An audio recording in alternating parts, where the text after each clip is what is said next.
Les faucons de feu.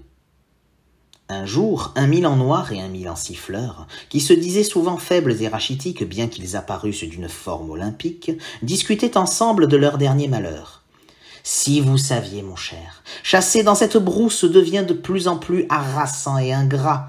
Repérer en plein vol mulots et autres rats dans les hautes herbes, se lancer à leur trousse, tandis qu'ils se méfient, se terrent, on la frousse, est désormais un plan quelque peu scélérat.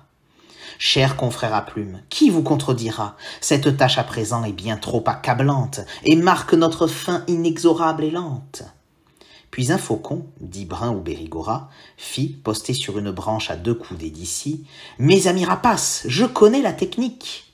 Les Milans semblèrent quelques instants sceptiques, mais ils l'écoutèrent, le fixant de leurs yeux perçants, tout en restant parfaitement statiques. Je la sais grâce au clan nommé Faucon de Feu, dont le mode de vie se voulant progressiste, fait de chacun d'entre eux un bon opportuniste. L'acte est des plus simples, mais fort ingénieux, du moment qu'on est prêt à être audacieux.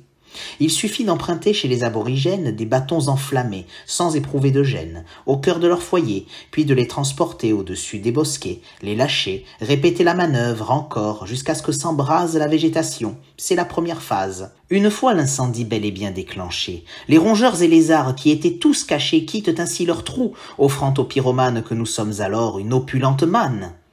Les 3 oiseaux de proie tombèrent donc d'accord, l'idée leur paraissant éminemment brillante, et choisirent de mettre en commun leurs efforts. Aussi s'armèrent-ils de torches rougeoyantes et partirent brûler sans le moindre remords, dans une attitude somme toute sereine, buissons et arbustes, petits bois et forêts.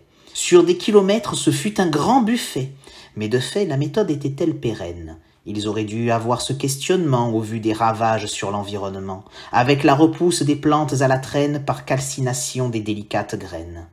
Et bientôt, il n'y eut plus rien à consumer, plus une seule proie en fuite à consommer. Hélas, la vie est faite ainsi. Certains s'engraissent en portant aux autres les plus grandes détresses, croyant être vecteurs de l'innovation alors qu'ils sont moteurs de la destruction.